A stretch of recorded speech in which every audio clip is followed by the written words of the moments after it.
How realistic is that the Arizona Cardinals can win the NFC West? You look over at the 49ers, and they've got a ton of injuries. You look over the Rams, and Matthew Stafford, I don't know, I think he's in some sort of liquid trying to get himself back up to full health. And then you got another quarterback for the Seahawks and Sam Darnold seeing ghosts every other game. Is it up for grabs for the Redbirds? Plus, Johnny, we got a guest back in PHNX Cardinals land. Yeah, Brian Baldinger makes his return in season beginning today. What does he think? Kyler Murray's interception, Marvin Harrison Jr.'s maturation process. Can the Cardinals win the NFC West? PHNX Cardinals starts now.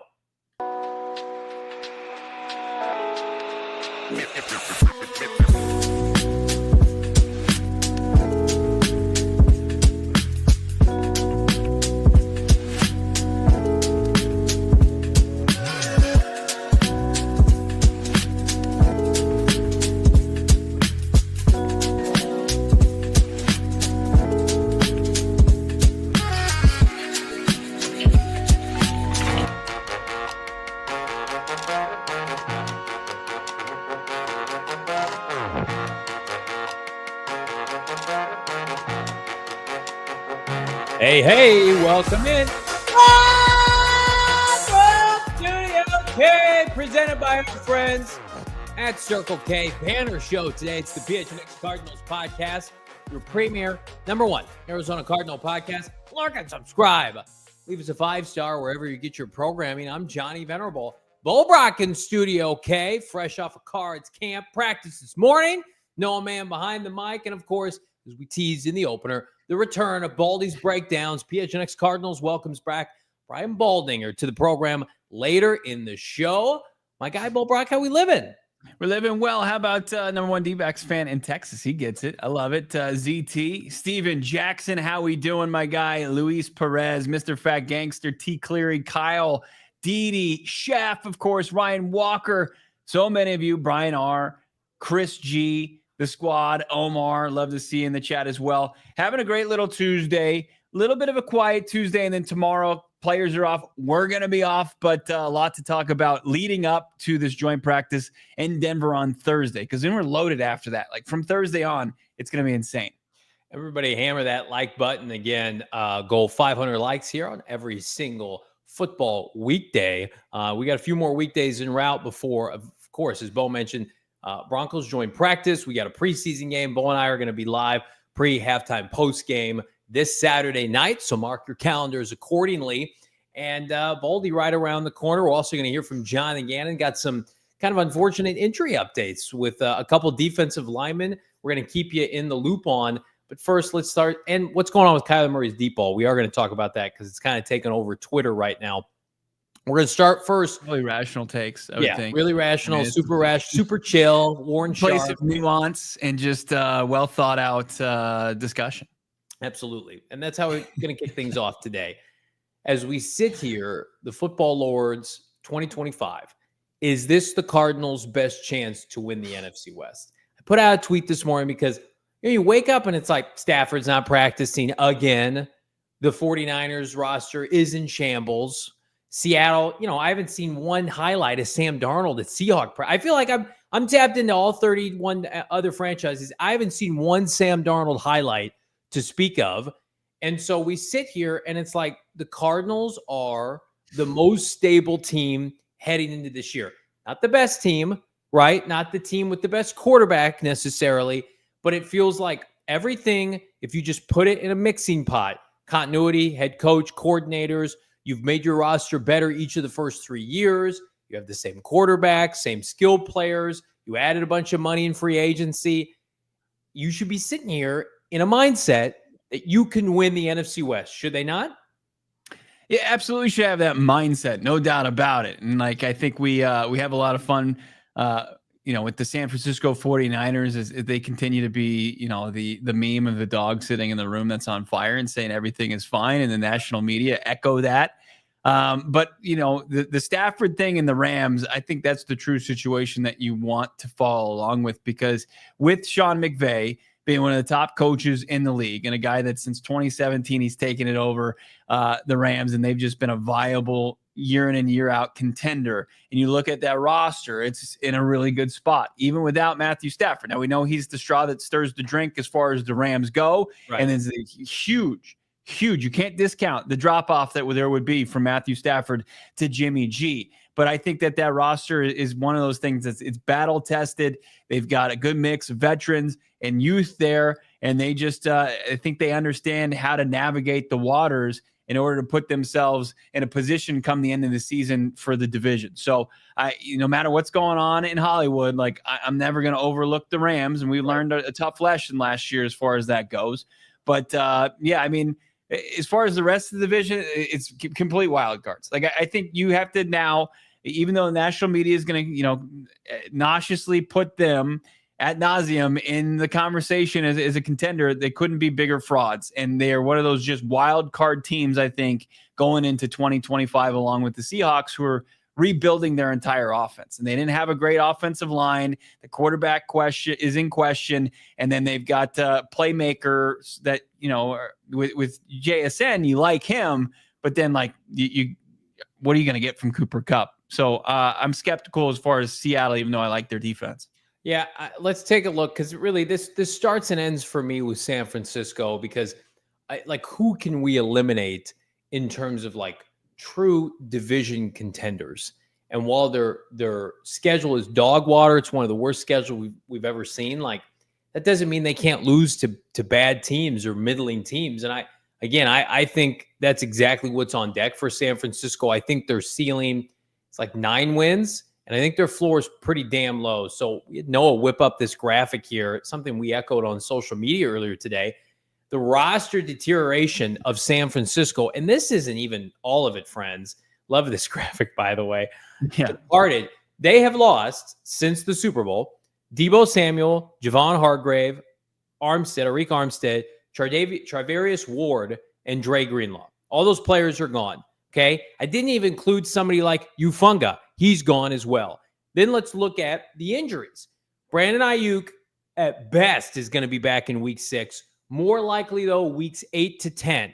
Then you've got first rounder. some smart-ass Niner fan on Twitter when I posted this was like, well, you're acting like they didn't have a draft. Yeah, their first draft pick's out. Yeah, I think he hyperextend his knee? Michael Williams isn't practicing. Juwan Jennings, the wide receiver, I guess kind of 1B, 1A, is holding out / has a calf issue. Jacob Calling and Jordan Watkins also out at the receiving corps. The receiving corps is in complete and utter shambles. Robbie Chosen Anderson's like their wide receiver 2 right now, but behind Ricky Pearsall, who was shot last year, has only played in a handful of NFL games. And then you go to their age. Trent Williams is 37, was hurt last year. George Kittle's 31. And we've, again, we are not high on Brock Purdy. This show does not believe Brock Purdy can elevate a bad or a middling roster. He can certainly take the most loaded, skilled group of my adult life to the Super Bowl. Kudos to him.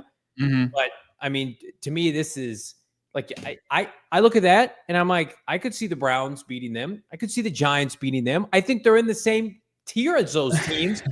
Kevin Stefanski, Brian Daboll are competent at times. Like, I think it's ridiculous to say, well, they're just going to roll over some of these 6 to 7 to 5 win teams when they themselves should be in that category. Look at the just the departure.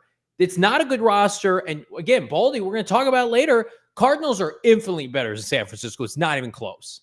No, they should, especially where the game is usually won and lost, and that's in the trenches. You haven't seen a bigger, I think, deterioration from who were the contending teams over the last 3 years than what you've seen with San Francisco. Like you've seen Philly be able to maintain it. You've seen turnover as far as the Chiefs, and I think what Baltimore does, they do a pretty good job in really kind of retooling that when they have exits and keeping some of the talent there. Niners, you can't say that much. And this graphic is jarring, man. We've said it, we've verbalized it, quite a bit this offseason. Doesn't even include Malik Mustafa, who, in best case scenario is going to be back week 5, week 6, like Shanahan said. So they're going to be undermanned at the safety position. It's just this is a ton of loss as far as just exiting the roster completely, like Deebo, like Ward, like Greenlaw, and then, of course, key players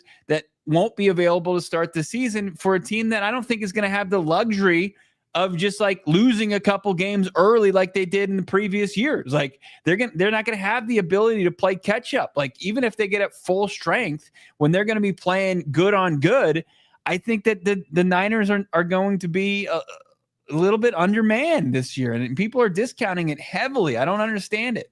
People like who week three, you can legitimately say that this is a fact. This isn't us just speculating. Brandon Ayuk and Malik Mustafa are not going to be available for that game. So it's like who on the back end is going to help? Like who strikes fear in your hearts as far as a Niners defensive secondary player? No. You already know the trenches up front. It's Nick Bosa. Maybe they may get Michael Williams back by then. And then as far as who they're going to have to cover outside of George Kittle, it's again a joke that the national media is allowed to entertain them as contenders. And right. Again, Vegas knows what they're doing. They're putting the odds high just so that people throw money their way, because again, they're cashing all the way to the bank. The teams that San Francisco saw get to the Super Bowl, NFC Championship games were some of the most loaded, and give them credit. They put those rosters together. They did the work, right? Just like Austin Ford and Gannon doing the work now. And they had a game manager who just got paid $50 to $60 million, who, by the way, like if you follow all the guys who glaze over the 49ers, even them are like, yeah, Purdy was just okay today, or he was below average, right? Like, I think Brock Purdy's going to put up numbers. I would imagine like similar to what Kyler had last year. Mm-hmm. What happened? Kyler and the Cardinals, they won 8 games, right? I happen to think like there's a chance that the Niners roster could be worse than what we saw at times from the Cardinals last year. And again, it's about the schedule. It's about the breaks that they get along the way or they don't get specifically. And most importantly, if you're the Rams, Seahawks, or Cardinals, you cannot be losing games to that team this year. Everybody should go into that game, even Seattle with Sam Darnold, and say to themselves, we have a better quarterback in recent memory. We have a better roster. We're going to control the line of scrimmage. Like the Niners offensive line is going to have to go up against 3+ defensive lines in Seattle, Arizona, and the LA Rams. And just that is where the game is won. That is where Shanahan has won the majority of his tenure. Yeah. They don't want to be some running gun off. They want to be able to control the clock. And they've done that for forever with dating back to DeForest Buckner and Armstead and early Nick Bosa. And they had Chase Young for a little while. Like that is over. You can't hide a middling to below average line of scrimmage on both sides, especially when you have Brock Purdy making $60 million. And we ratchet up the pressure on Brock Purdy, and they were able to do it with the collection of guys that they had in their defensive front seven last season. Like if you remember week 4 last year on the road in Santa Clara when they rallied back, how did they do that? They were able to force a guy like Brock Purdy off his mark. And when you take him with his skill set and he doesn't have his playmakers available, he's going to go from, pretty pedestrian to below average. What happened when they ratcheted up the pressure and could pin their ears back with a lead, at the end of the game last year in Santa Clara? Like they forced an error from Brock Purdy. Like no longer is it like, does he have the luxury of dumping the ball off consistently, to Debo, right at the line of scrimmage or before that. And then Debo breaking a tackle and getting, yak and Brandon Ayuk efficiently navigating down the field. Like he's not going to be available for likely the first 6 to 8 weeks of the season. And then Christian McCaffrey, I mean, it remains to be seen what's going to be available to him. So it's like Brock Purdy had a great season in 2023, 30+ touchdowns. He helped the team, navigate the playoffs. They were able to rebound from, that catastrophic NFC Championship game performance against Gannon's defense where Purdy got knocked out. Yeah. But like since then, when you've seen the deterioration of his playmakers, you've seen the play fall off drastically. So I just think like it just bodes well. I think even if things are at full strength, like the Cardinals, as far as just how they match up with the 49ers for the first time in a long time, you have to give the advantage to the Cardinals. I know Killer X saying JG would disapprove of this talk. That's why we get to do it here today. Right. And we can contextualize it by saying no excuses losing to this team. None. Right. You swept them last year. Do it again. Let's move on to the LA Rams. because I do feel like they're going to get every benefit of the doubt. We're going to ask Baldy about it. Matthew Stafford, I'm going to operate that he's going to play until, listen, that we show up on that Sunday, week 1, and he's not available.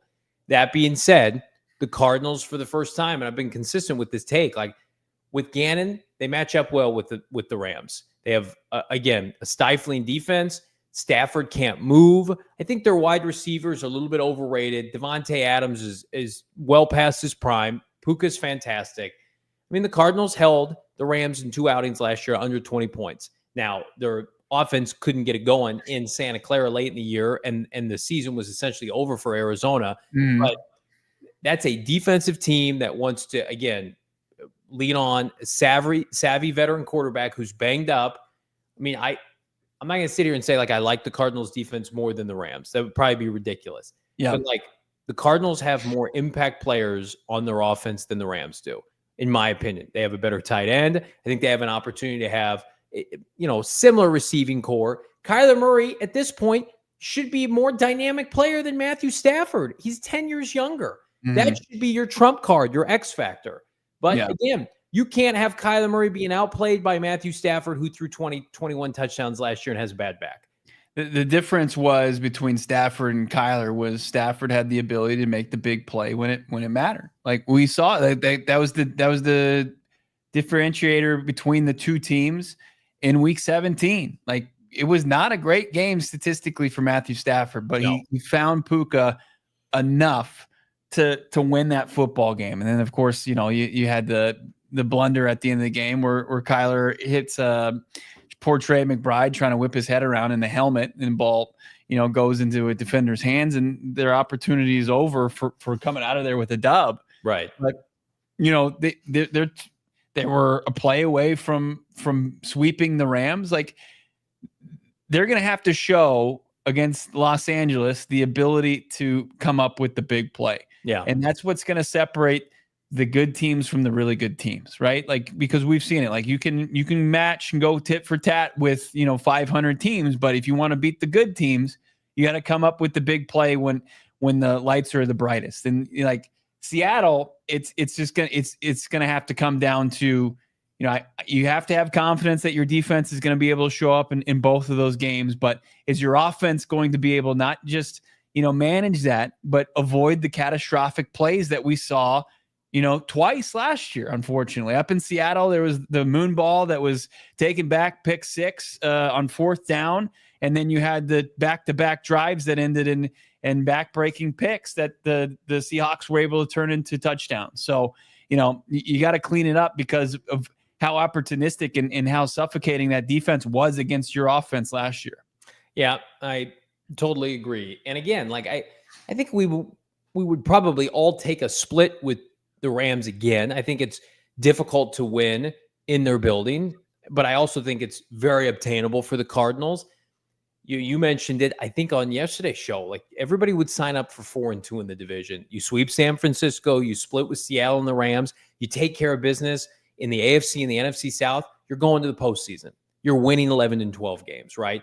You cannot be swept by the Seahawks anymore. As we transition and talk about a team that the Cardinals, when is the last time the Cardinals have beaten the Seattle Seahawks?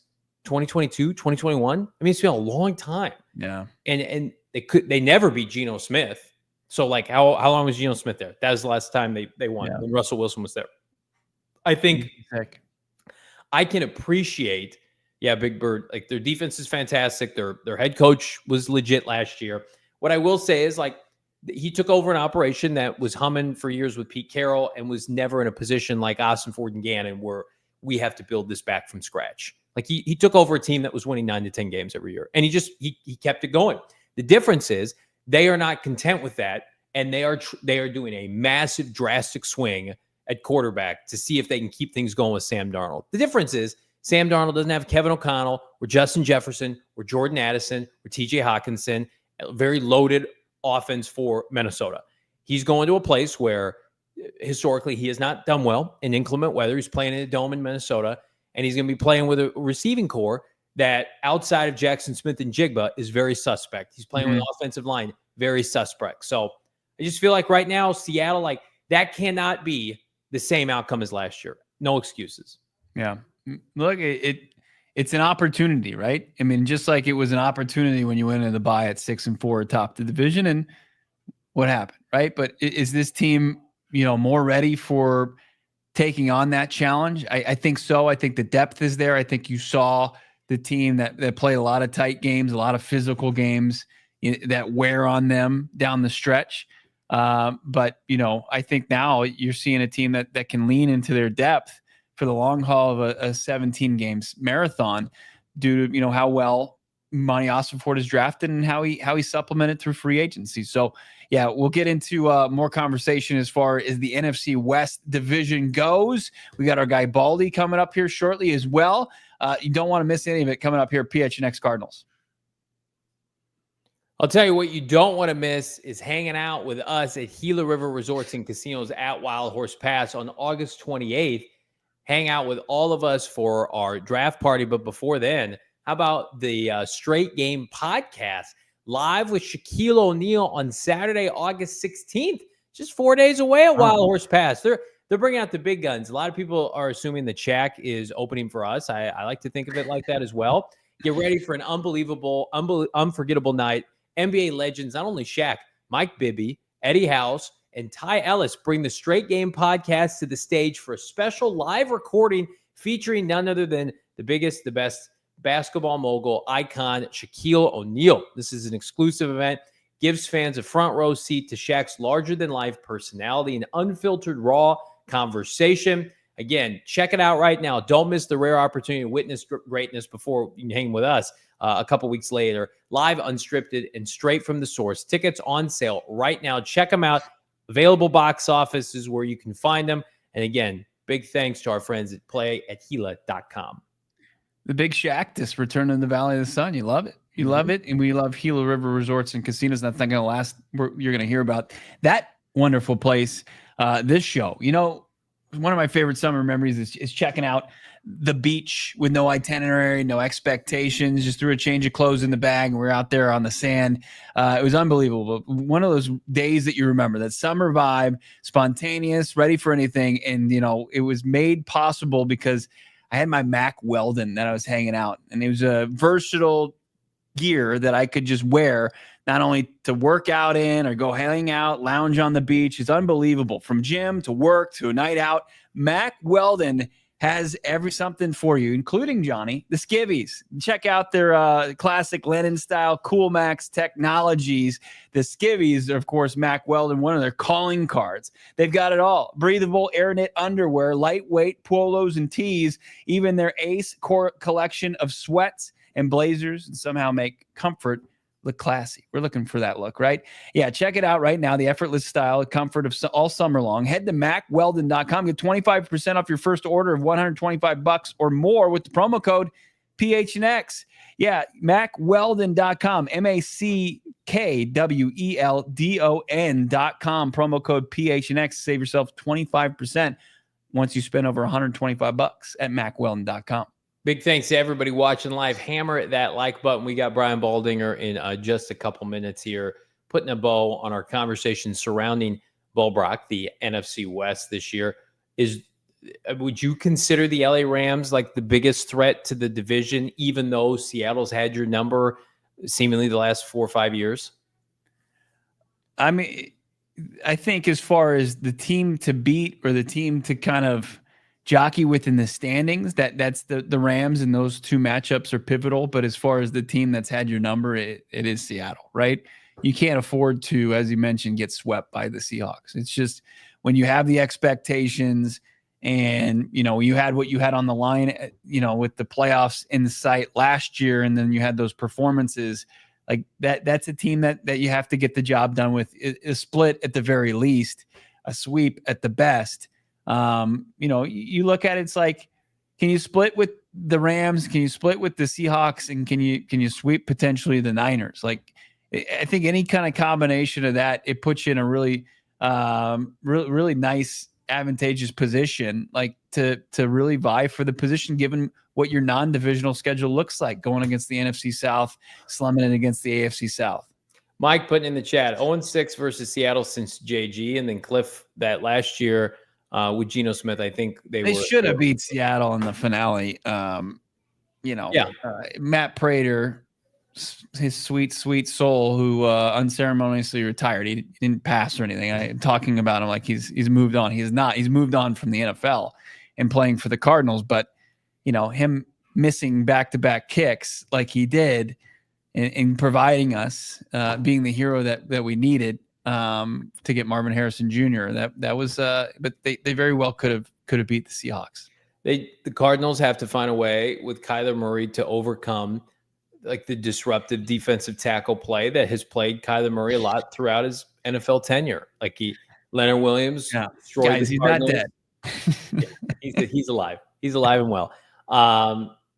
Leonard Williams destroyed the Cardinals for the last couple of years, and that wasn't any different last year. That game in Seattle, the Cardinals couldn't block him, and the Cardinals offense. Talked about the statistic yesterday. Trey Benson was the leading rusher with like 18 yards that game. So again, like you fortified both lines of scrimmage, that needs to pay dividends against the Seahawks and the Rams. But as we put, another bow on this, I keep putting more bows on this. Do you feel like this year is the best chance for the Cardinals to win the NFC West for the foreseeable future? Because here's where I'm at. Niners are down. Pending Shanahan leaving, you would assume that eventually they're going to get back on the right track, even if they finish with 7 or 8 wins this year.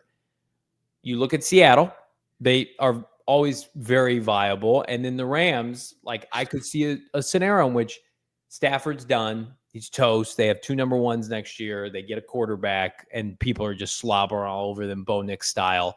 I feel like it's not like the Cardinals can't contend beyond this year, but this has to be the year where they prove to themselves and their fan base, go and take the division and keep it, because the window consistently to overcome the dysfunction of your other teams is very small in this division. It is not big like the South, like the NFC South, right? You don't get these teams that are downturning for 5 to 7 years. Unfortunately, the Cardinals happen to be that team more often than not. Yeah. So when you have these windows, you have to take advantage of. And I'm not talking the Cardinals window to win. I'm talking about the other team's window of incompetence right now.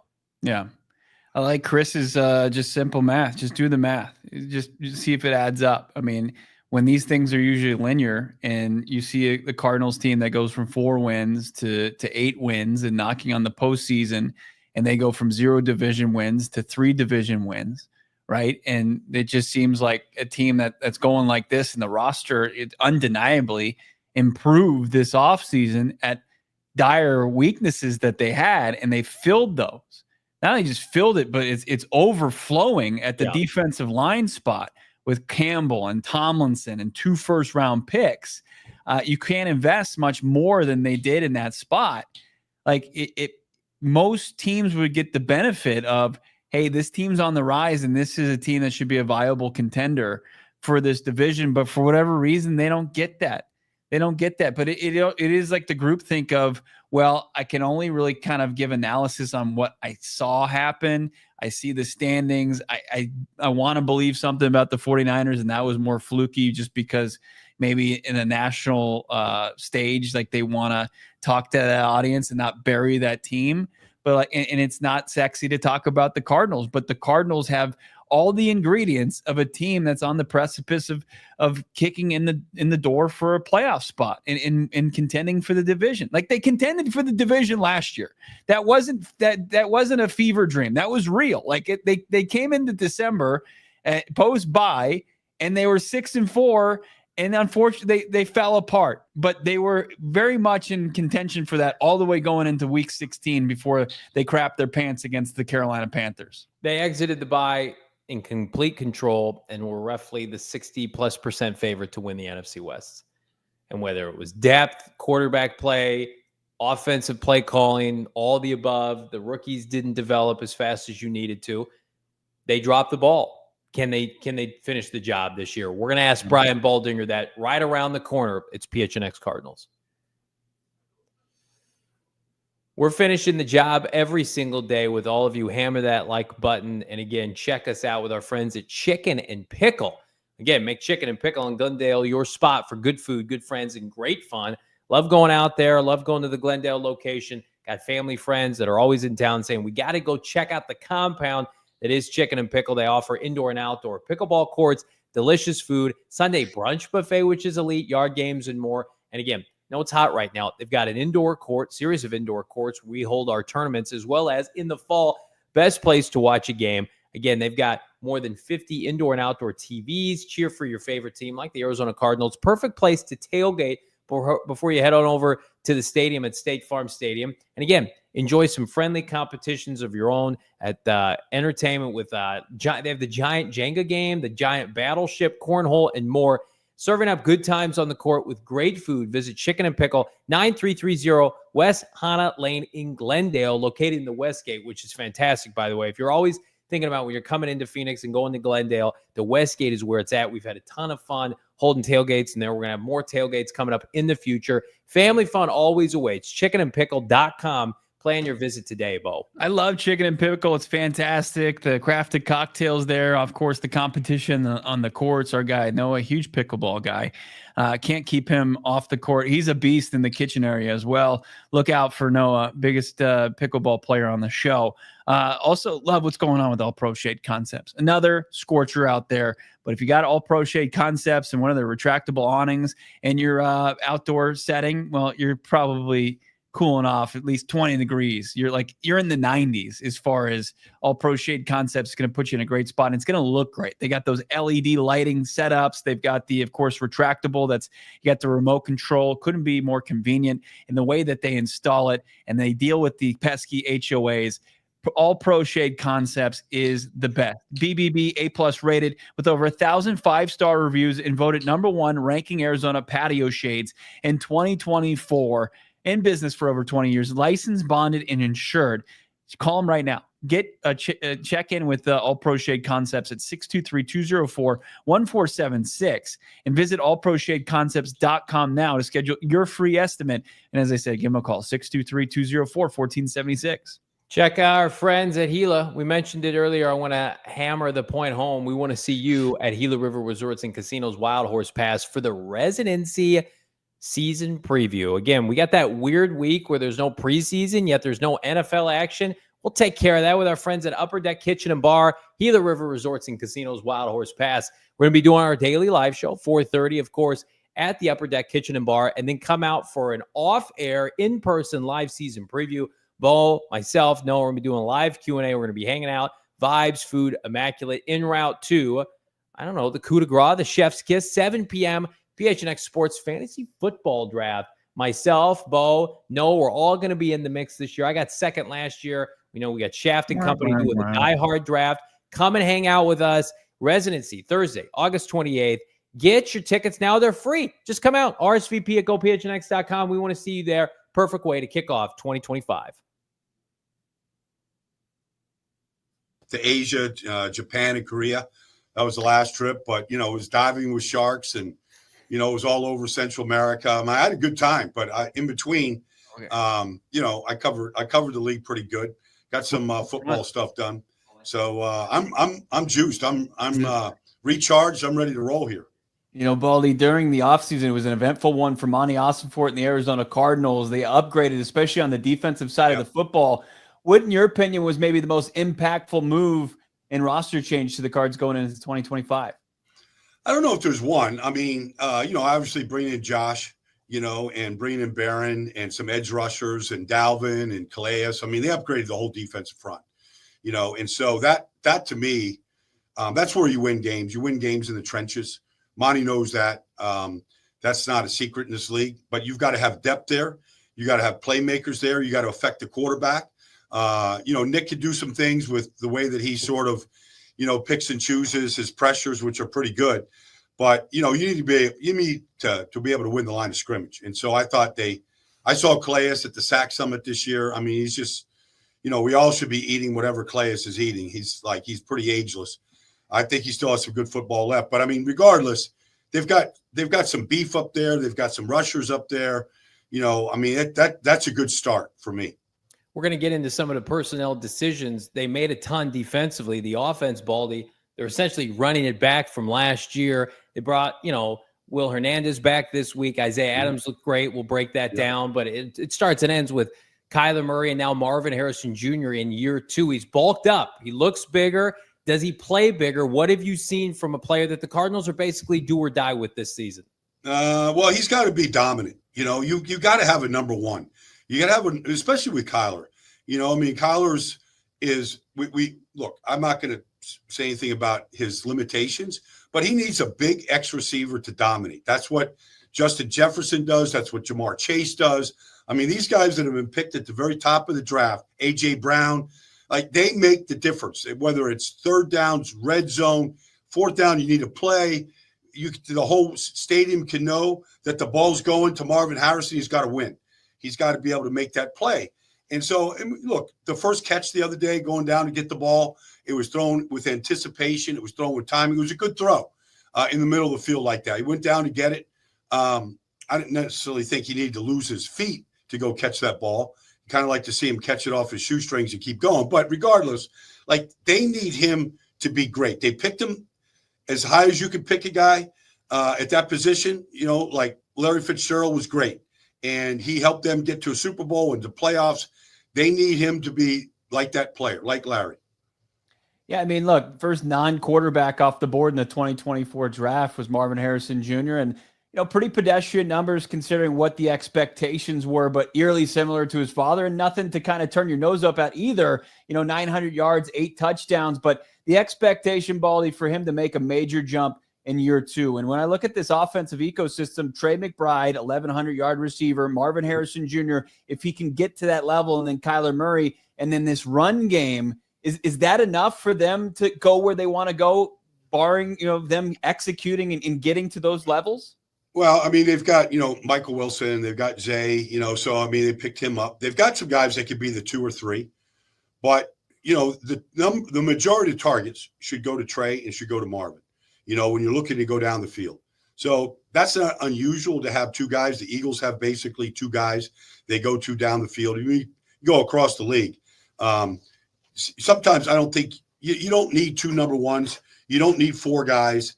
You need a guy that, you know, opposite Marvin and Trey that can go beat the second corner, the third corner, zone coverage, you know, be able to find a way to get open, you know, to go catch that 40 to 50, you know, catch, you know, season. So I think they have guys that could do that. They need Marvin and Trey to be great, be healthy and to be great. That's what they need.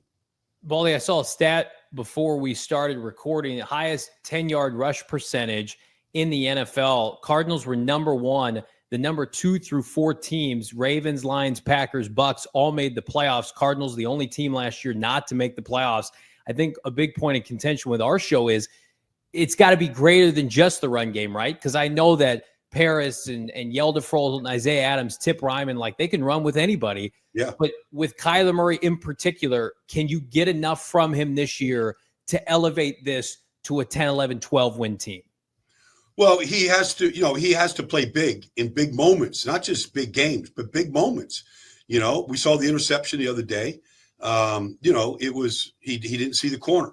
Now, for whatever reason, didn't see it. Like they had a nice drive going. They couldn't finish it. He knew it as soon as he threw it that he didn't see him. So he just, you know, he needs to, like, you're not going to go through a season where you're not turning the ball over. But I mean, look, Lamar Jackson threw 4 interceptions in 17 games. Now he fumbled a few times, but you know, you got to keep the mistakes down. And when you get a chance to, you know, last year I just remember distinctively in Minnesota, a chance to win the game. He didn't play good in the second half. And that was a playoff team on the road. Those are games that are winnable. You need your quarterback to make 2 or 3 big throws and not turn it over in those spots. And so it's all out there for him. The contract, the health, all that stuff, the team around him is much better than it's ever been. And so now it's a question of just, okay, just relax and go play and show everybody that you're an elite player, become an elite player. And it's really on Kyler at this point right now. There's not a lot. The defense is going to get the ball back. They're going to be a good side of the ball this year.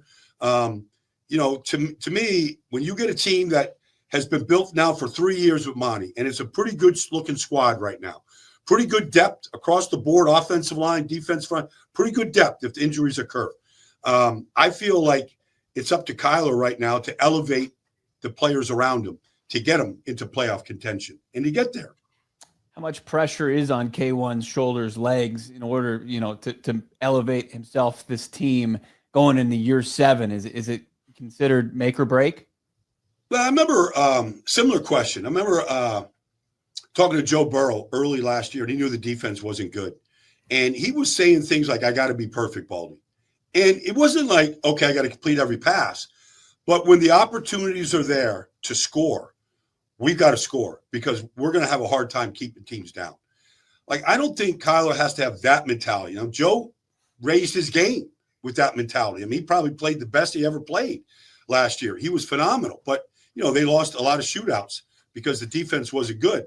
But I would say for Kyler, like, everything that's ever been said about him isn't necessarily wrong or anything else. It doesn't matter. Like, he has to – he's in very much his prime.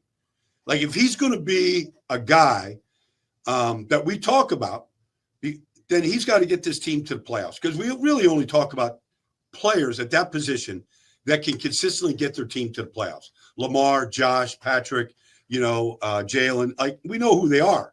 If he wants to be in that category, then he's got to raise his game. And if he raises his game, then, they're gonna profit because of it.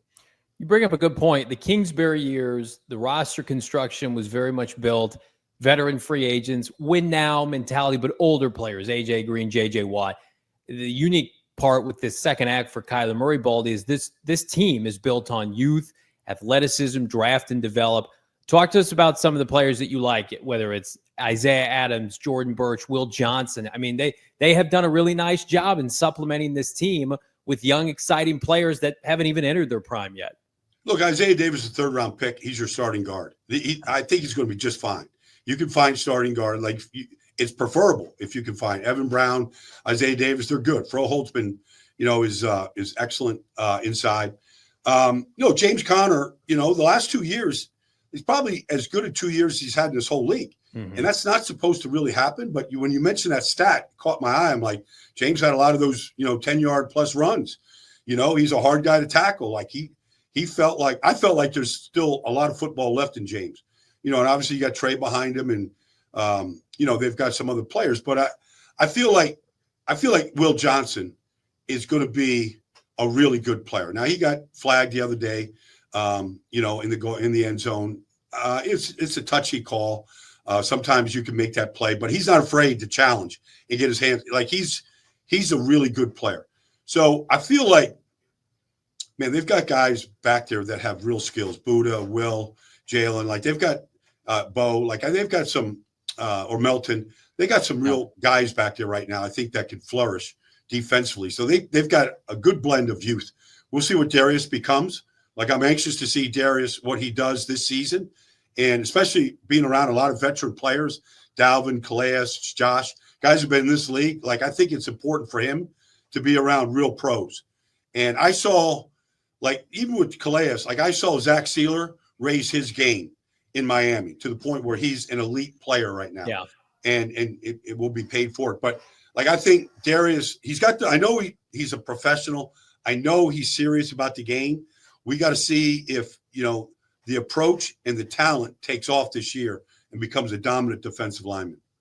Yeah, let's stay with Will Johnson a little bit. You did a great breakdown at Baldy NFL. You can find it across all your social channels. You can see his analysis on Will Johnson. But there's a lot of fanfare surrounding this pick. His slide to 47 because the medical that came kind of late in the pre-draft period. But what we saw at Michigan, 9 career picks. He's the defensive player of the game in the title game. He's got more touchdowns on the defensive side than he's surrendered as a Wolverine. I mean, what do you see that, especially just from a sample size, but what are you confident can translate from Michigan to the NFL right away for him? Well, I mean, he went against elite competition. They got through the playoffs, all that kind of stuff. I think he's got real ball skills travel. Like, from high school to college to the pros, sometimes those guys that, can catch the ball, can take the ball away. They see it quicker. They've got their eyes are quicker than their hands. They see the release from the quarterback. They read the routes. Like, they're just, not every team has them. Like, there's some great corners in this league. Sauce Gardner has not shown those kind of skills. He's paid to be the best corner in this league, but he has never shown those kind of skills. So look, if you're defending passes and you're keeping guys out of the end zone, that's worth a lot right there. But when you could take it away and be a threat like he was at Michigan, to not just take it away but score. Because I remember Deion Sanders one day telling me that the only good defense is a scoring defense, and that's what he prided himself in. And there are guys that think like that. They think like, okay, we've got to score, not just take it away, not just stop touchdowns, but we got to score touchdowns. I feel like Will has the whole package, all those abilities. And so I think when you have a guy that can go up, it would be interesting to see if Nick allows him to travel with real number ones, if he goes on Puka, when they play the Rams, if he goes on Jackson Smith and Jigba, when he plays Seattle. It'll be interesting to see if he travels, because I have a feeling like that's a guy that can do those kind of things at corner. Looking around the NFC West, we led our show with it today. I mean, the Niners have roster deterioration. They've got injuries up and down that franchise. Matthew Stafford has not practiced yet, right? And that he's an aging player already with a bad back. And then Seattle uprooted their starting quarterback. They shipped out DK Metcalf.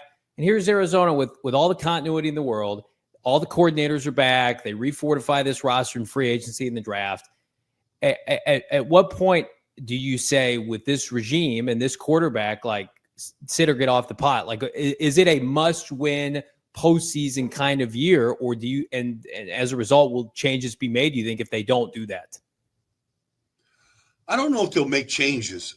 I don't know how they're thinking, at the very top. But, man, like, even if you made the statement and you put it on a T-shirt and everybody wore it, why not us? Like, that's almost a negative connotation. Like, go take the division's wide open to me. Yeah. Seattle won 10 games last year. All right. They got a new quarterback. They got to replace DK. Like, all right. Mike McDonald's in his second year. You're further along than what Seattle is at this point right now. San Francisco, they don't look like an elite team to me. They're trying to rebuild their entire defensive front. Arizona's got a better defensive front right now. They just do. And I think their offense line is every bit as good, if not better, than San Francisco's. So, like, why not? Like, I believe that if Matt Stafford sits out until September 5th, it doesn't throw a ball because of his back, and they go play Buffalo, they're going to have a chance to win. He's just that type of player. But it has been tough to keep him healthy for 17 games. And so then you're looking at Garoppolo and, whatever else they have there. So, I believe that this is a season where they've been building here in Arizona. Like, it would be, to me, it would be a major disappointment if they don't go contend for this division title. I want to get back to that defensive line real quick. We were kind of Cardinals fans have to delay seeing this revamped front. I mean, and they know what to expect from Calais, and Dalvin's not going to play in the preseason, and Walter Nolan, he's got the calf, so we're not going to be able to see him. But we did get to see a top 100 pick in Jordan Birch, Baldy. I mean, this guy, he comes off the edge. He's 6'5". He's playing at 290. He had 2 sacks that were nullified by penalties that he wasn't involved in. What did you see from 52 out there, if anything, on Saturday? Like a big blur, honestly. Like, I had to go back and kind of research who he was, because I didn't know at the top of my head. Then I remember they took him in the 3rd round. But there's going to be a place. There's going to be a place for him, whether it's in a rotation, whether it's a particular package. Like, I think they're going to get him on the field. Size matters. It's a shame what happened to Walter, because that's sort of what happened to Darius last year. And you lose a big chunk of the season when you're not playing, you're not learning. And so then you're almost in that category of a second half player right now. I've seen it happen to Kalijah Cansey in Tampa. Same thing, same exact injury. And you just don't know. It's hard to predict. But I feel like Birch is a guy that I'm looking forward to watching this weekend, and just see, if there's even more of what we watched in that first game. Last question, Baldy, and we'll stick on that defensive front. You mentioned Josh Sweat. It's a guy that played late into postseason football last couple of years and had his best season under Jonathan Gannon a couple of years ago, 11 sacks. Like, he has not hit that mark since JG left. Is that realistic to expect now with this revamped defensive line? Can Sweaty J get back to double digits here in Arizona? That's a lot. They had 70 that year. So, like, there was plenty to go around, so it was crazy. But Look, I remember when Josh Sweat came out of college, like, he had a major knee injury. People just said he was on a pitch count. It was just, eventually it was all going to, but like he really, I think he surpassed anybody's thought in Philadelphia of what he could do. So, the fact that Nick and Jonathan, believe in him and saw the work ethic and how he overcame that knee, and it doesn't look like it's ever really bothered him since he came out. Like, he's been able to play right through it. And so can he get 11? That's always a good year for any edge rusher, is to get 11. But I feel like the minimum for this group is 40, and 50, they should approach 50, especially the way Nick can dial up pressures and get free hitters to the quarterback. Zaven's going to be out there. We saw him rushing the passer, and Barron. Like, it's a pretty deep group. So it's just a question of, I think I know how Jonathan thinks. Like, let's just rotate them through. We have abundance of starters. Let's keep them fresh, and let's play for an 18-game schedule, not a 17-game schedule. Let's play for a playoff berth. And so keeping those guys healthy and fresh is paramount as you sort of endure the season. Unbelievable insight and analysis from our guy, Baldy. Baldy, where are you this weekend? Are you covering any games? Well, I'm going to see the Jets-Giants scrimmage tomorrow and Cleveland and Philly scrimmage on Thursday. And then I'm going to fly to L.A. on Friday. I'll be in the studio watching all the games this weekend and breaking them down in the studio. So, which is a fun assignment, because then I can go look for, different guys like Jordan Birch and see how they're doing, keep track of it. We're looking forward to it. So pumped to have you back in the fold for another season of Baldy's breakdowns for Cardinals fans, specifically to get more insight on their favorite team. Baldy, can't wait to talk to you soon here on PHNX Cards. Thanks, man. Yeah, I feel the same way, guys. Look, talk to you next week. Thanks. Thanks, Baldy.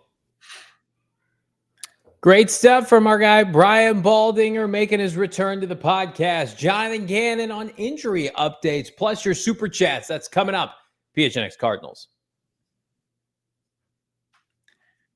Got to tell you, fine people, about our friends over at Pure Edibles. You can find them in over 130 dispensaries across this great state. 130. Unbelievable. Everywhere you turn, you're going to be able to find Pure Edibles in your favorite dispensary in the great state of Arizona. Of course, they were founded here in Arizona, and they're available anywhere you can really find gummies. And their gummies, they're designed not to be covered in sugar, even though a full-fledged candy company is saying, let's not just add sugar to add sugar. We can make them taste great and also give you the effect that you want. And speaking of those effects, they've got them clearly listed on each Pure Edibles 10. You know what effects to expect anytime you put one down. Pure offers gummies for sleep support, as well as candies with uplifting effects derived from unique cannabinoids such as CBN, CBG, CBD, with marijuana derived from THC. I go to weed college? Maybe I don't know. Pure, created in Flagstaff, up I-17. Now they're down here in the big leagues in Phoenix because they're big time. 130 dispensaries. You can find them here in the great state. Designed to be bit in half, making them easily shareable to dial in that exact dose. Go find yourself some Pure Edible products at the one of 130 dispensaries across our great state. Pure Edibles. The only thing I love more than popping some Pure Edibles is walking on my floor at my house, because it's sturdy and well put together and not trash. I'm going to tell you right now, I've lived in some dumps. I've been in some places you wouldn't believe. Common denominator, bad flooring. Now with Empire Today, they've got the best flooring. Your best bet for best flooring. They live and breathe flooring, and you will too with every step of the way with our friends at Empire Today. Get precise measurements taken, have all your questions answered, so there are no surprises, right? Bo, myself, we don't like surprises. You don't like surprises, especially with something as critical as the floor that you walk on with your own 2 feet. Schedule a free in-home estimate today. Some things are just better at home. PHNX listeners can get to $350 off with the promo code PHNX. Yes, you heard that right. Not one, not two. $350 off with the bonus code PHNX. Restrictions apply. Visit EmpireToday/PHNX for full details. And a surprise birthday party. I nearly walked out of that thing. Hate surprises, but love Johnny's floors. You're right. You walk on the thing, it's biblical, man. Just walking on those things. Yep. Listen. Moved into this house and just immediately rip it up. Empire Today, come do the job. Nobody does it better. Jonathan Gannon met with Bo and the rest of the Phoenix media earlier today, bright and early. I would imagine to get out of that Arizona sun because Cardinals back in Tempe, Bo Brack. That's right. Back at the facility. Sure, they've got the indoor, but it's got the one field. So they stretched, they got ready, and then they got out to the outdoor practice field and got after it. It was only about 100 at practice time, and they put in a strong 60 to 90 minutes. But Jonathan Gannon did give us a little update on some key injuries. He's going to miss a little bit of time with a knee. Is it a serious thing? I think all injuries are serious, but he's going to miss a little bit of time. Simi will be back out there today. Justin Jones still battling a little bit of a knee. Guys with, bumps and bruises. Dalvin won't be out there today, but it's kind of the norm with everybody, I guess. Gaines will be back out there today. Welcome sight to see John Gaines. I think you can add that back to some the offensive line depth that feel comfortable about. Gaines, I think Beachum, Will Hernandez when he comes back. He was talking at the very beginning of that clip about Christian Jones. So Christian Jones, who exited the preseason opener with a knee, he is going to miss some time. Cardinals signed a veteran, not journeyman, offensive lineman. They claimed him from the Browns today. Hasn't seen NFL action. I think it's from Nigeria as part of the international program. Mm-hmm. So again, he's a massive human. Yeah, into the pipeline. We've talked about it. I mean, they claim this kid, and his name escapes me, but they clearly were like, "Well, he's not going to get through waivers. Let's grab him." And I think they're going to continue to do that. I don't have faith, respectfully, in Christian Jones to come in and help behind Kelvin Beachum, who has 4 great tackles. I don't know, but I like Tristan Colon. Once upon a time, I would trust more than what we've seen out of Christian Jones. I think Josh Fryer had some promising snaps over the weekend. I don't think he's ready to play. I think he's much more likely probably to be a practice squad guy if they add another tackle. But that's a position group that I think is very fluid, Bo. Yeah, look, I mean, if you can go, we're talking about potentially going eight players that you have a comfort level with, right? I mean, Will's got to get back healthy off PUP. And at some point rejoin his teammates. But like you think about the tackle position, you got Kelvin Beachum, you got the 2 starters, and you got Beach. Feel comfortable, I think, with that, right? Yeah, I know people have their reservations about Jonah Williams. I understand that. And then you've got interior Will, and then you got Jonathan Gaines with the center versatility. So I think that's a good jumping off point. And then if you can fill in the just kind of the gaps there, get to about 9 or 10 guys on the O-line, like you're in a good spot. Roy Mbatika is the addition that they had today. 6'8", 330 pounds. And the cool thing about this is, as Johnny mentioned, he's from Nigeria and he has been on the practice squad of the Bears and the Browns. And you're like, well, those are 2 terrible teams and their offensive lines haven't been good. He's part of the International Pathway Program. So even when they have 90 players in camp, he gets that roster exemption. So you just get to have him in camp. Yeah. And he takes over for Val Sen, who's lost for the year, who was going to be their International Pathway player from Austria, replacing Bernard Seikovits. So it really doesn't impact anything. So you kick the tires on Roy. And if you can maybe mold him, great. If he is a practice squad guy or he competes for a roster spot, great. Here's more from Jonathan Gannon as we look ahead to a pivotal week against the Broncos. Every day we're going through that. Yeah, that's a good question. I mean, OTAs, different parts of the year, different reps might be weighted a little bit differently. But I went on this morning as well, and I told the team today, like, I'm not making decisions off of today's practice and Thursday's practice and Saturday's game, but this is an important week for our guys because roles are starting to get defined and the clock is ticking. Tick, tick for a lot of these veteran Cardinals who could be on the bubble as we go into overtime. Conversation continues. Go PHNX.com for your 2 favorite jackasses here. We appreciate everybody. Hammer that like button. I want to talk about Kyler Murray's deep ball. I'm going to talk about a couple other things, but I'm going to ask you point blank. Justin Jones has got a knee still. Yeah. Lyle Nichols is on PUP. Doesn't sound like Dalvin Tomlinson is going to miss significant time. Just Yeah. bumps and bruises.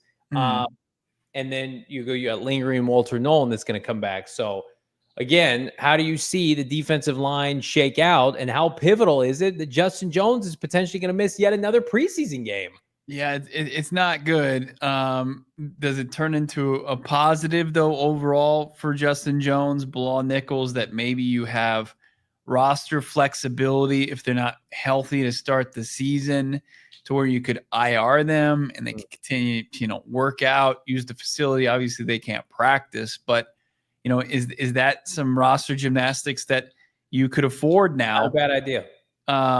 I think it gives you the ability, unless they force the issue to say, hey, like, if I don't have a spot here, let me go.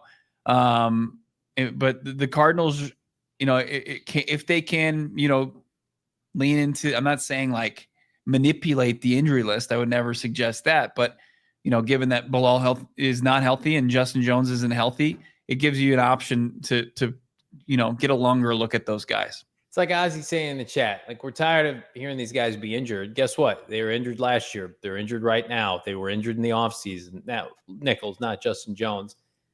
I just feel like this is run its course. Has it not? This is a pivotal season. Who's available?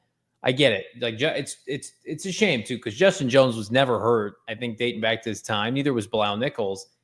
And now it's just like, well, they were reaching 30 years old and their bodies are breaking down, and you can't count on them. And so I was for, like, let's stash Justin Jones as D tackle 6 or 7 if it made sense and he had some plus rushing the passer. Like the people who are snarks on Twitter saying they're not going to cut him because of cap implications. What the hell are you even talking about? We have not seen them play football. And the football that they played, that they put on tape last year, was horrendous. It was atrocious. Like they did not look ready to play. They looked out of shape. They look injured. They are injured. Yeah, I just feel like I'm done with this. LJ Collier, Dante Stills are out there every day working their ass off. They're at the front of the position group. Give Elijah Simmons a chance. Hell, you don't want to do that? You want to put Elijah Simmons on the practice squad? Go and claim somebody else. Let's not do this song and dance, though. I'm just so over this. We haven't even reached week 1, and it's like, we're talking about dead cap being the ramifications of keeping 2 guys that you just cannot count on. But at least I'll give Jonah Williams credit. He's been healthy, and he's been participating, and he's out there. He looked fine on Saturday. Okay, Jonah Williams, I'm back in. You've courted me back into this. Congratulations. Johnny hates the training room. He hates players that are in the training room. Expensive guys that you're counting on. But here's where I have a little bit of larger of an appetite, or that I can deal with it, just because it is such a physical position. And you have casualties all up and down that position group throughout the season. If you can maintain these players and keep them in your organization, like, injuries are inevitable. If you can, like, your depth is even better. Like, we know the numbers crunch. If they're all healthy, I'm with you. It's like, if they're not, consistently healthy, if they're not productive, then just cut the cord. But if you can use a little bit of a loophole, sure, to keep these guys, I have no problem with it. But yeah, I mean, as far as like us trying to say, like, hey, because they make this money, that they're not going to be cut. That's about as naive as it gets. Just look at when they were healthy, what the performance was. It just wasn't there. And you even with Walt, not available still, you've got 4 guys that you really can rely upon: Dalvin and Calais and Dante Stills, D-Rob. Yeah. And then you add like Elijah Simmons and you still like, hey, that can be the room right there. That can be the room. There's 6 guys. Well, there you go. I mean, the patience comes from trust from your fan base. People were patient with when Tyron kept getting hurt. It's like, well, we get Honey Badger back and he's back to his old self. Like, awesome. Justin Jones and Bilal Nichols, and this is going to come off harsh, have not done a damn thing since they got to this franchise, except for be paid good money. Now, it's not their fault. They should always take the money. I'm glad they got paid. They set their families up for life. That's great. They deserved it coming off the seasons that they had. It's not the spring of 2024 anymore. It's August of 2025. And the Cardinals have gotten 0 return on this investment. You move on. You cut your losses. And Austin Ford is much smarter than I am. he understood the assignment this offseason, and his move suggested, guess what, friends? We can't count on these guys, Calais and Dalvin and Walter Nolan. Come on down. LJ Collier, you get re-signed. Elijah Simmons, priority undrafted free agent. So this is going to work itself out because they're not foolish enough to say, like, we'll make these guys active. Yeah, they're good to go for week 1. And then we're sitting here, and it's like, hey, why are the Cardinals suddenly all the depth that we were preaching about all offseason, it's gone by October 2nd or October 5th. You can't count on them. Move on. Cut your losses. It's over. I'm just not like they've had, knock on wood, a great training camp, minimal injuries. Why are I'm not going to sit here and bang the table for two guys who I've not seen produce for this team, like roster exemptions for these two players because of their dead cap hit. Happens all the time in the NFL. You get beat out, whether you're healthy or not, by players who were cheaper and younger than you. Sorry, the NFL. I just like that there's this contingency plan. It wasn't even a contingency plan. It's like, this is the plan. It's in place. And it's like, hey, you guys can come and compete. If you earn a spot, great. If not, we'll probably have to make that tough decision. But we're going to do it out of, competition. But it's like, okay, you guys aren't going to be healthy. We're just going to put you over here. And in this group, we got a lot of confidence in. They're going to help us win football games when the time comes. Yep. All right. So we feel pretty good. We're going to be en route to Denver tomorrow. I did see this come across the Twitter streets today where Warren Sharp was doing some advanced numbers. It's one of those things where, like, the worst person has a point and it's worth discussing. So here's Warren Sharp, who can be a little bit of an ass on Twitter. And he points out something. Kyler Murray, I'm guessing he got this from PFF. I couldn't find it. I mean, crunching his own numbers. He's got his own data. Right. He runs his own data. He's good at that. Okay. He's got his T1000 calculator. Kyler Murray has thrown 68 passes, 25 plus air yards. So the difference between yards and air yards, he's completed 12 of them. 17.6% is last among 41 quarterbacks. Dead last. He's 41 in EPA, success, YPA, yards per attempt, completion, 35th in accuracy. So then I responded and I asked him, I said, be interested to see, like, how many of these came in 2022 as opposed to 2023 and 2024 when he was with Drew Petzing. And they're pretty evenly distributed. He had 4 in a shortened season in 2022, 3 in 2023 shortened season. And last year was the big year where he played all 17 games. He only had 4. So we're going to talk about this because as much faith as we have in Kyler Murray, like, this is a glaring omission and we watch it and see it every time they've been playing. Every time he's like, and it didn't feel relevant in 2022. Like, that year was so chaotic in general. Like, I never was like, oh, what's wrong with Kyler? It was a dumpster fire year. Yeah. Right. Now it's like, we've talked about, is his arm okay? His arm looks good. What's going on? So how do you interpret this before I give my 2 cents? It has to be better.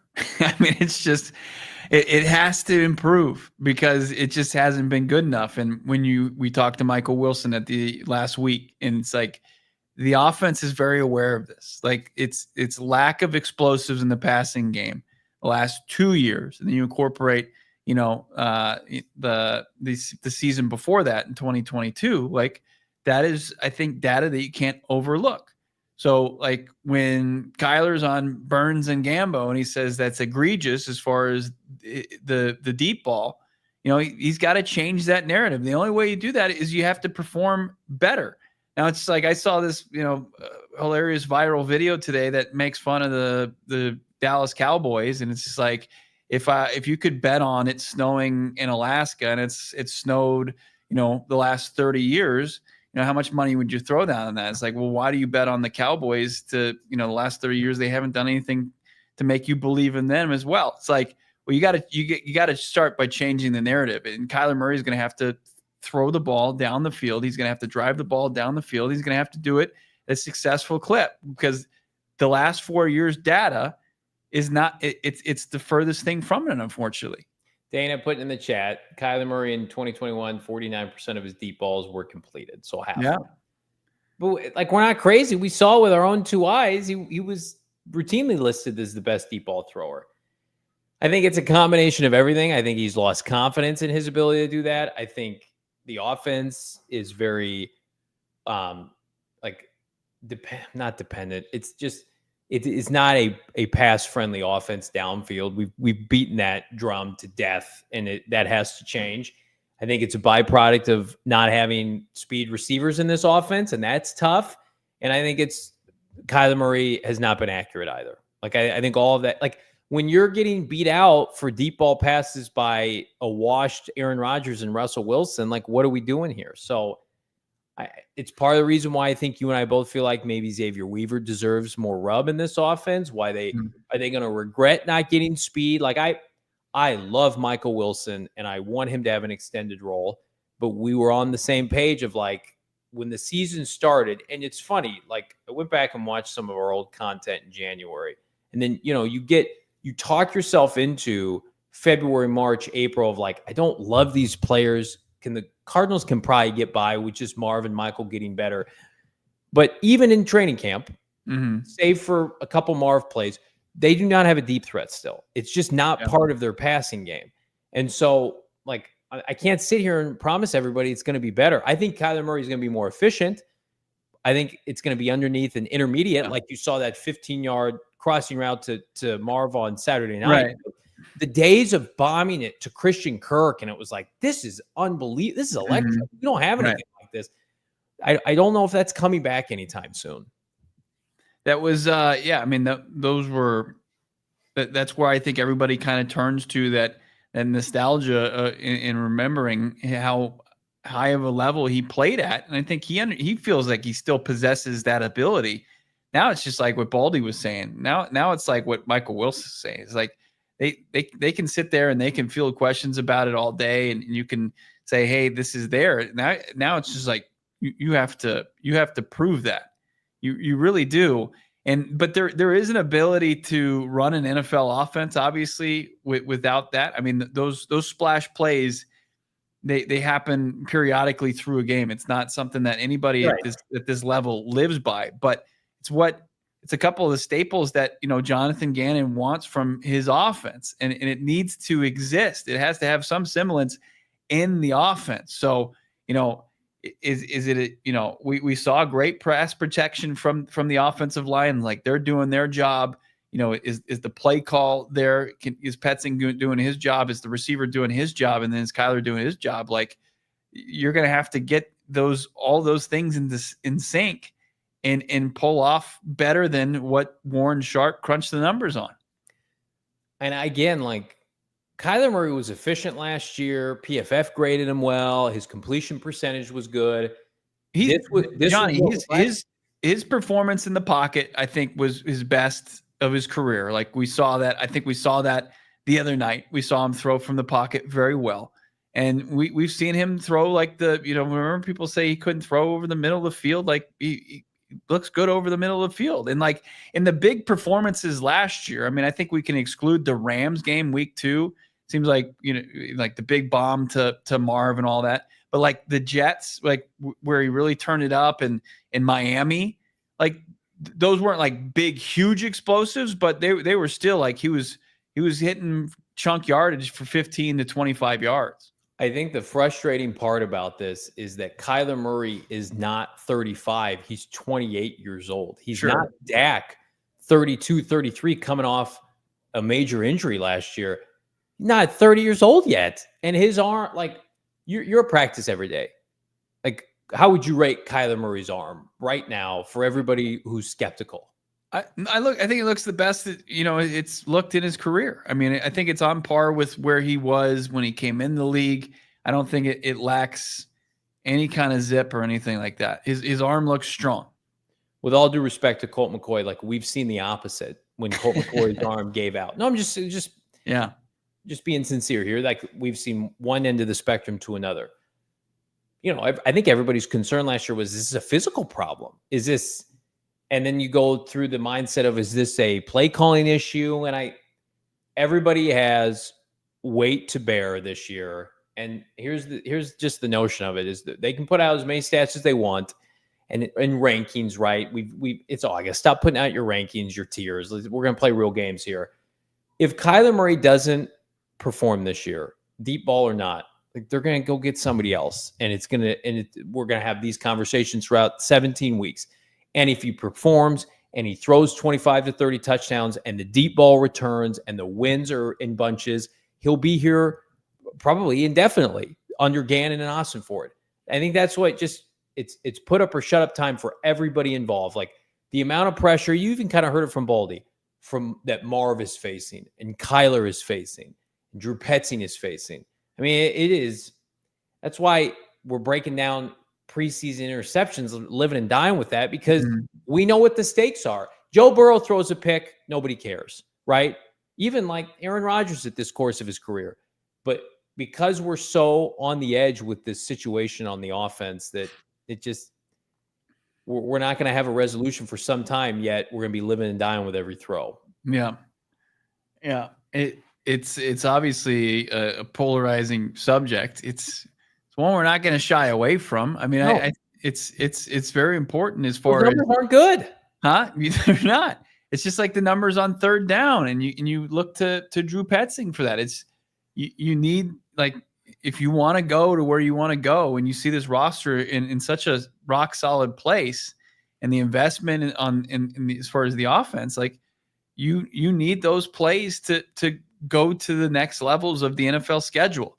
So it's a fair conversation to have. Like there's confidence. There's probably more confidence for a guy, in spite of the statistics that you've seen the last couple of years, like that he can turn it around. I mean, obviously he believes it. You know, the people in the building, at the organization, the play callers, the head coach, and of course the playmakers think that they can really turn this thing around. But they're going to have to do it. They're going to have an opportunity, like week 1 against the Saints. They're going to have every opportunity to put up some big chunk plays against that bad team. Yeah, you bring up the Saints. Let's bring it up here. They're missing folks left and right. Let's start with the rap sheet report, Noah, man. This was on Twitter earlier today. Standout guard. He was a tackle. They've converted him. He's been a budding player this training camp. Trevor Penning is expected to miss a few weeks with a foot. Nothing major, but I mean, hell, the season starts in a month, less than that. Penning appears to have found a new home at guard. So even if he comes back for the Cardinal game, he'll have likely minimal practice reps ahead of that. And then you've got everybody's favorite, Will Clapp. Will Clapp is out for the year. He's been put on IR today. So a team that they're starting center, right? Yes, for a team that already was in complete and utter shambles.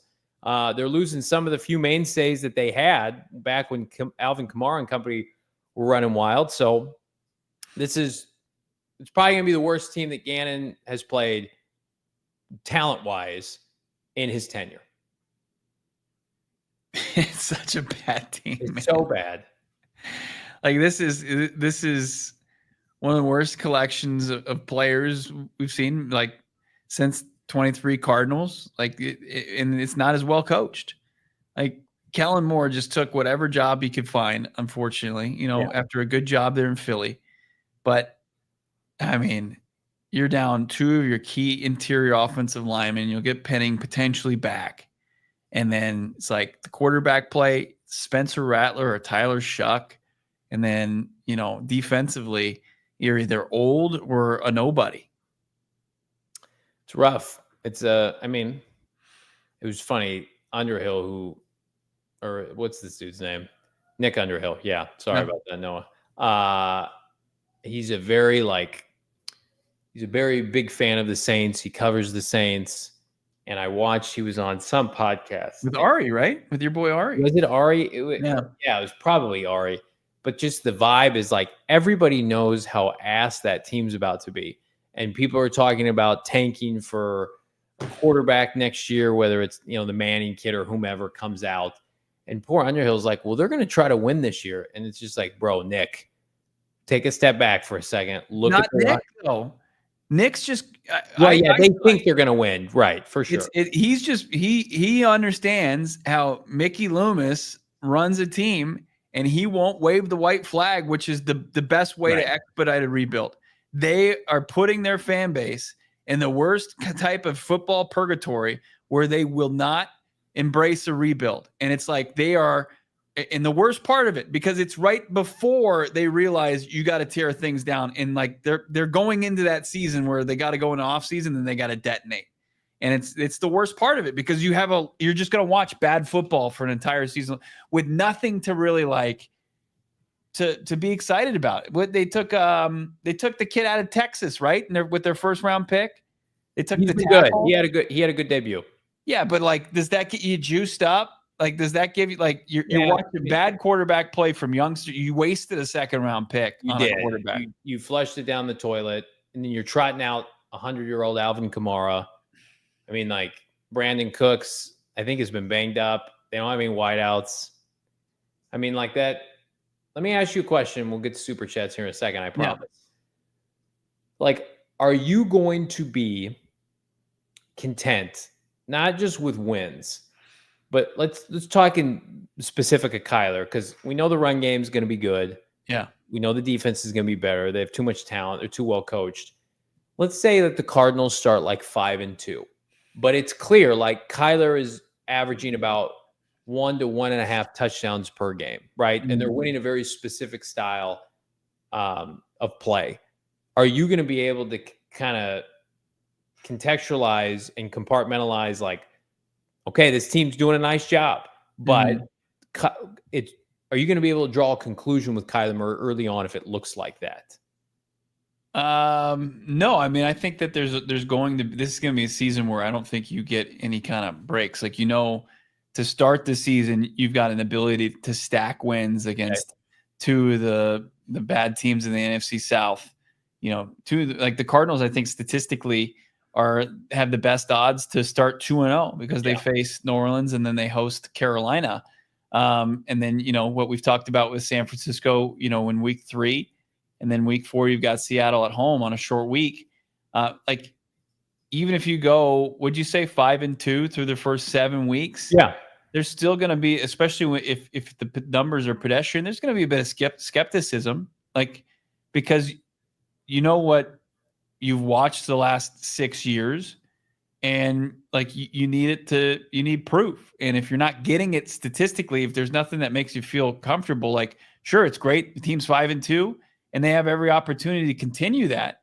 But like that feeling is not going to go away unless it's like there's some sort of dominance. Like, but there was like the 13 Cardinals under Bruce Arians. They won some really ugly games, and there's like you can't discount that. But at the same time, like, are there things you can take away from an ugly win that could translate to your demise down the season? And I think that's the one where you're just like, okay, I'm not fully comfortable with this.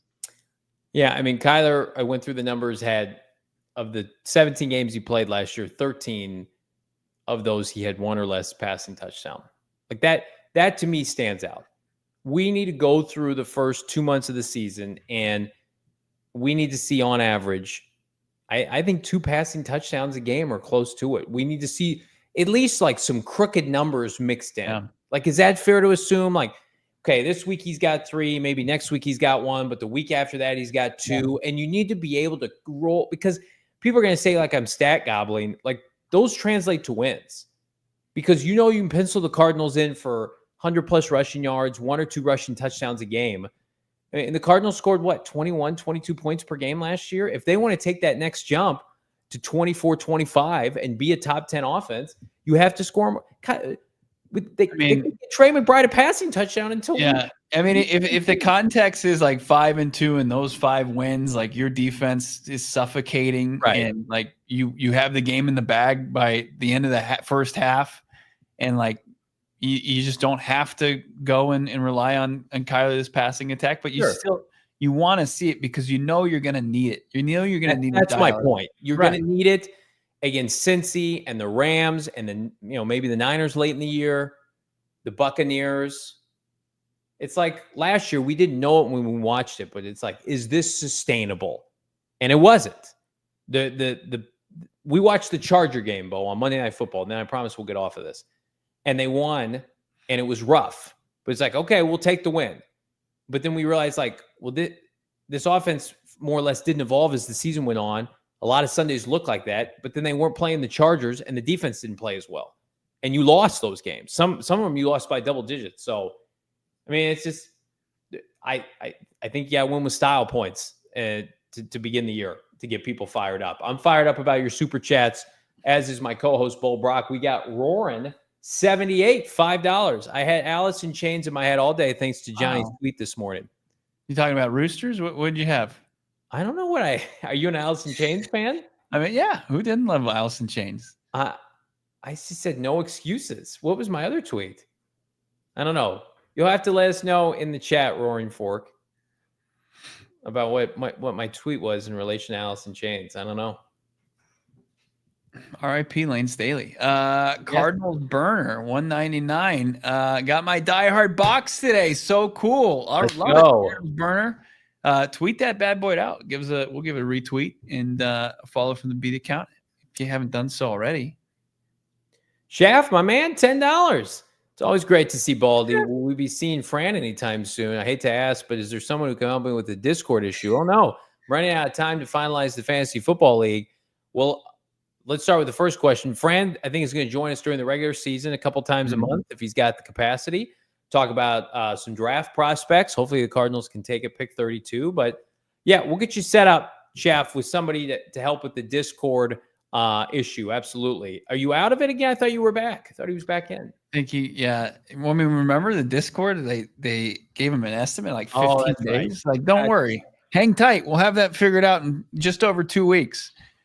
Shaft, relay any information you need to me. I'll drop it in the Discord. I will be your voice in the exclusive member Discord before we get you hopefully back up and running, my guy. We got to do it.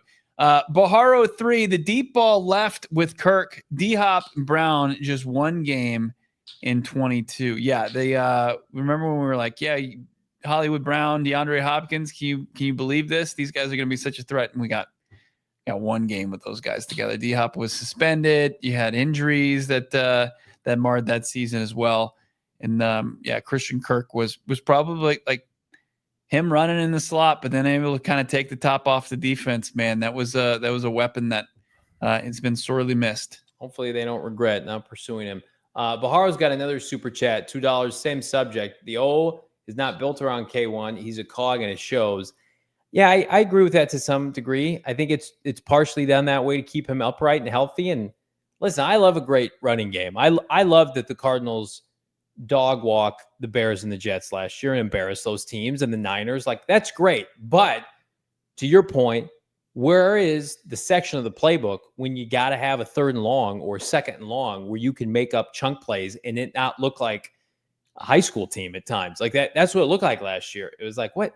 And then they would concede downs. That has to be fixed. I don't want to lose the identity of the run game to go back to 10 personnel, country club football with Cliff. The ghost of Pat Tilley, a very generous $20. Thank you. Thank you so much. That is unbelievable. Miami game last year is the ceiling so far for this offense. I think the Jets game too. I mean, the Jets game, I know they were going up against the rec league coaching staff, but what Kyler did was one of the most impressive things. I mean, he had a near miss with Trey McBride in the end zone, which could have been wrangled in. And I think he had a throwaway. Other than that, he hit on all his passes. I mean, he was dealing the entire game. I mean, that's when we thought it was going to turn around. Real quick, we'll get out of here. Warren Sharp listed his most efficient quarterbacks from the preseason week 1. He ranks all of them through Tim Boyle, who was disastrous. Tim Boyle, like his reign of terror on the NFL needs to end. Like, I saw he was released. Like, the guy has no business being on an NFL roster. I don't care how good a vibe or hang he is in the locker room. The guy was terrible in college. He has no business being on an NFL team. He's so bad. Jacoby Brissett, the second most efficient quarterback behind Joe Burrow. But get your pitchforks, put them away. Wait, this is based on?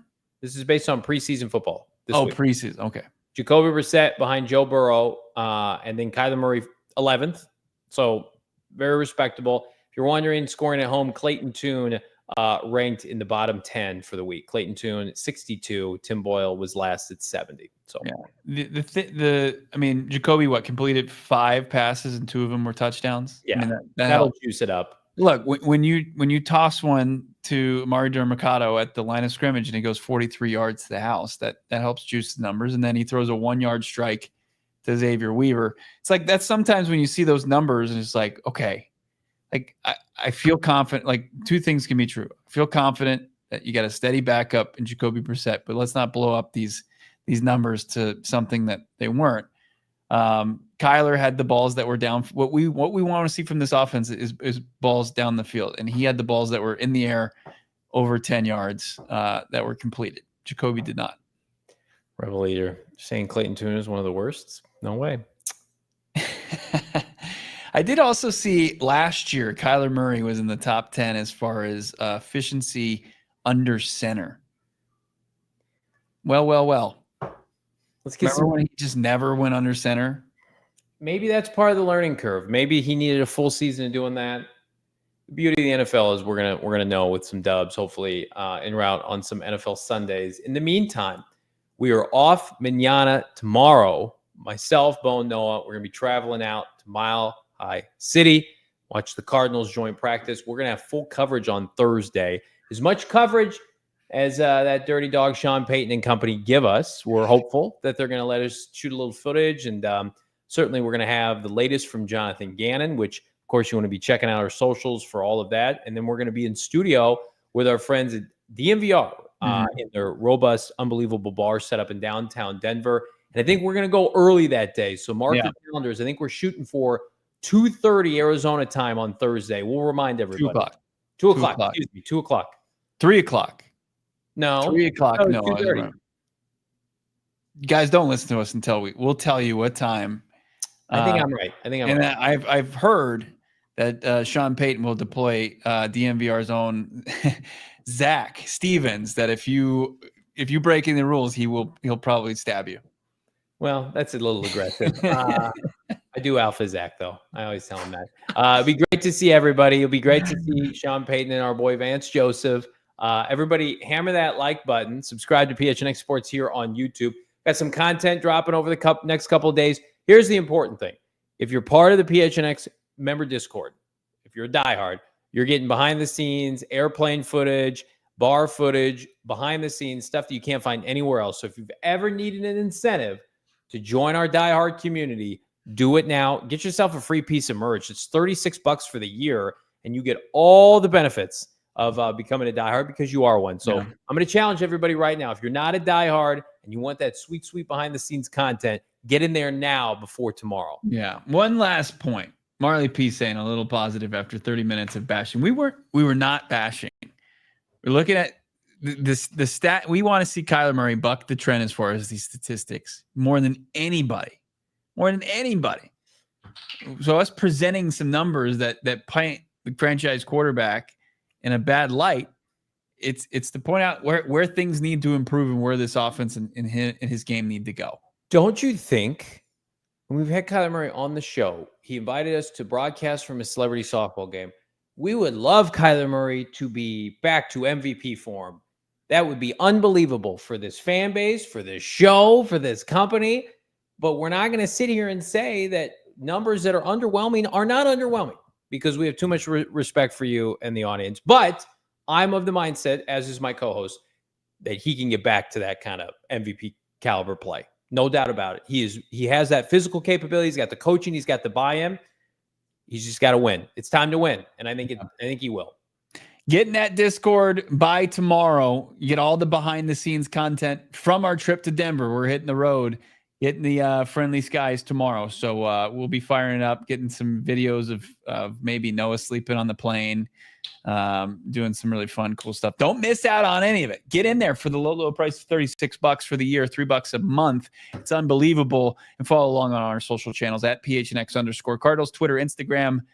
We'll talk to you guys Thursday. Yep, it's happening Thursday from the DMVR bar. Can't wait. Talk to you then, PHNX Cards. We all silly like the mayor.